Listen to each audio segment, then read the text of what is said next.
You haven't been spreading as much joy or empathy as you could this new year. Listen up, because these next two guests are here to ensure you do just that as we head throughout the year.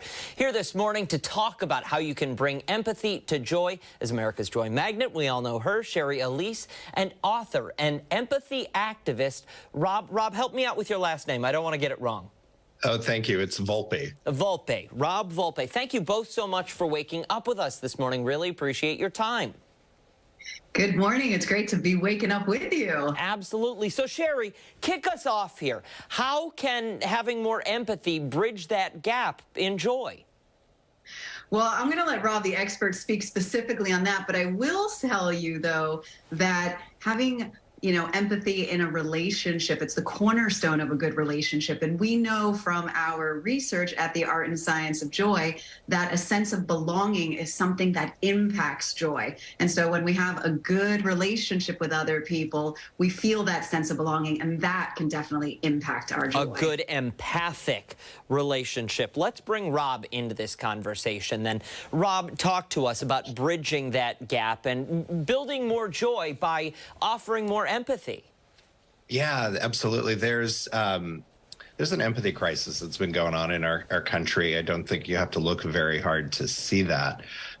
Studies have found, from the University of Michigan, found a 40% decline in empathy skills from people from 1979 through 2001 till even today. In some studies that my firm Ignite 360 has done, we found that nearly 1/3 of U.S. adults are unable to easily agree with the statement, I can easily see the point of view of others. So when you think about relationships that we're having, if 1/3 of people aren't able to actually make that connection to see where other people are coming from and how they're feeling, it's really hard to feel like you might belong, that you feel safe and you're secure. And empathy is a large part of what goes into that. Making sure that somebody feels heard, that you can say, oh, I can see your point of view, or I hear where you're coming from. Yeah, I find it interesting. I'm reading some of some of the information in your background and everything. How we use empathy to build a connection instead of a conflict. How is, for somebody who might not know me, how is being empathy or showing someone empathy, how can that actually turn into a conflict?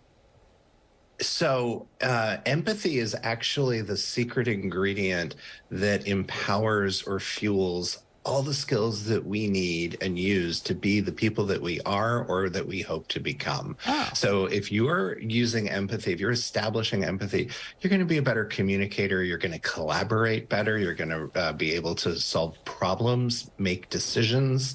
You're going to be able to work with other people in a much more collaborative fashion because they're feeling heard and hopefully they're giving you empathy in return.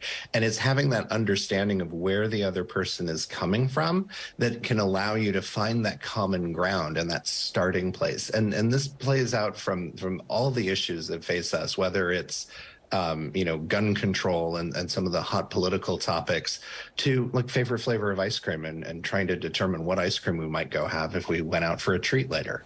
Sherry, we're running low on time here. We got about 15 seconds left. Can you just give us some guidance on how to implement this in our everyday life?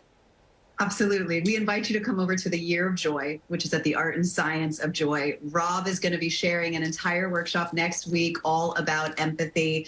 It's a community that literally is helping you to impact your joy. Thank you both so much. Really appreciate your time. Local headlines are up after American Deals and Deals.